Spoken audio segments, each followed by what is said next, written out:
It is the SMT Media Network with a Basketball Association video for you guys here today.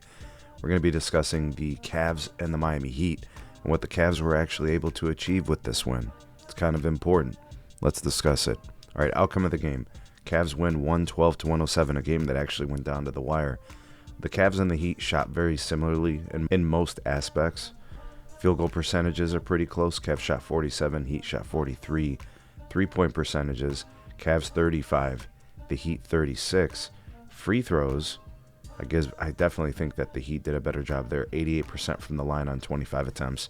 Cavs 72% on 22 attempts. All right, Cavs with the rebounding advantage. They were +5 on that side. Offensive rebounds, they were +1. Assist-wise, pretty close. The Heat were +3 there. Cavs were a little bit better defensively, more blocks. But really, I think, it comes down to being such a close game.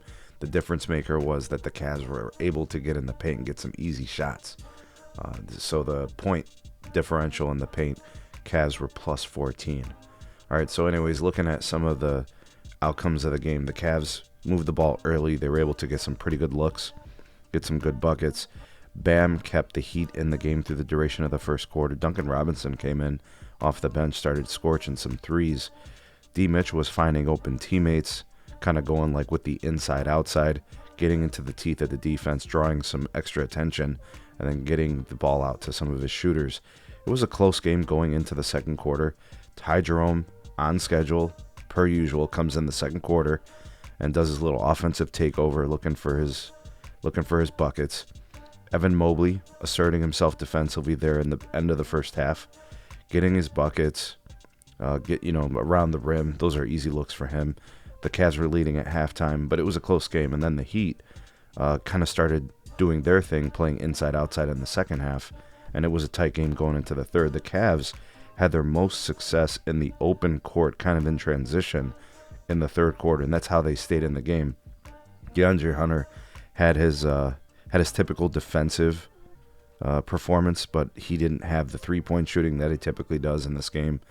The Cavs actually had a small lead going into the fourth.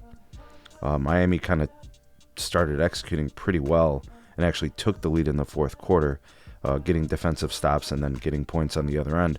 The ball was moving. They were getting some rim rolls. Bam was very dynamic tonight, scoring on a lot of different levels, inside and outside. And then the Cavs started sinking threes in the fourth quarter, getting some paint looks as well, kind of loosening the defense. And then basically came down to the last few minutes. The Cavs were able to execute defensively and then get some points. And then individual efforts, I believe the Miami Heat got most of their buckets through Bam, 34 points, 11 of 18 shooting, 3 of 5 from 3, throwing 12 rebounds, 5 assists, 2 steals.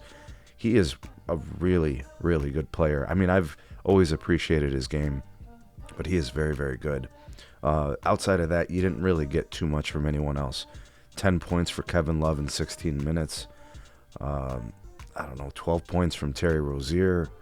He didn't really shoot well. He's 1 of 8 from 3, 3 of 14 overall in 40 minutes of action. Duncan Robinson was pretty nice off the bench. He shot 4 of 8 from 3, gave you 14 points.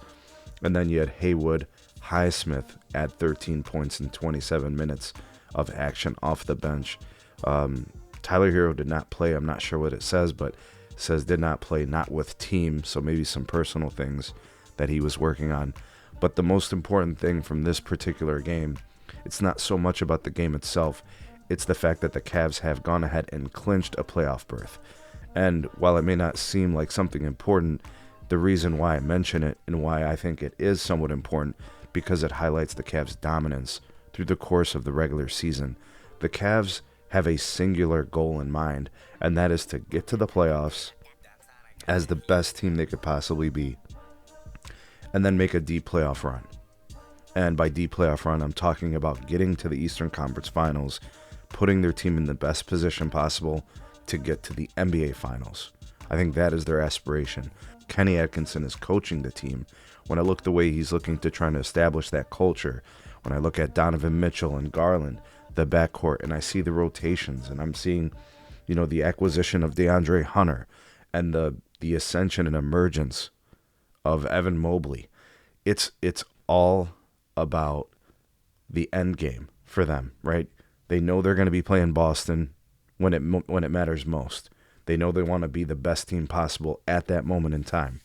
And that's how they've been kind of playing the season, managing minutes. You know, you look at kind of like this game is a microcosm of their season, right? Very few people having to do too much, really spreading it around. Evan Mobley, 16 points, 7 of 10 shooting, 13 rebounds, 3 assists, a block, right? Having defensive presence.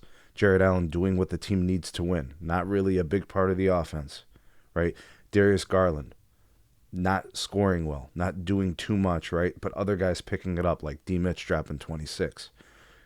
Not the best shooting night from him, but when they needed him to score, he was able to do so.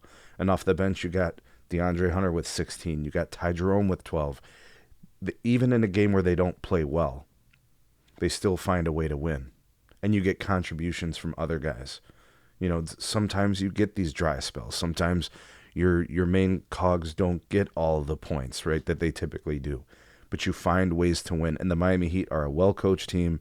They're a good team. They've got good players. They do have that culture. They play hard. They're not just going to lay down and lose, right? But the Cavs finding ways to win. And some of those games happen from time to time.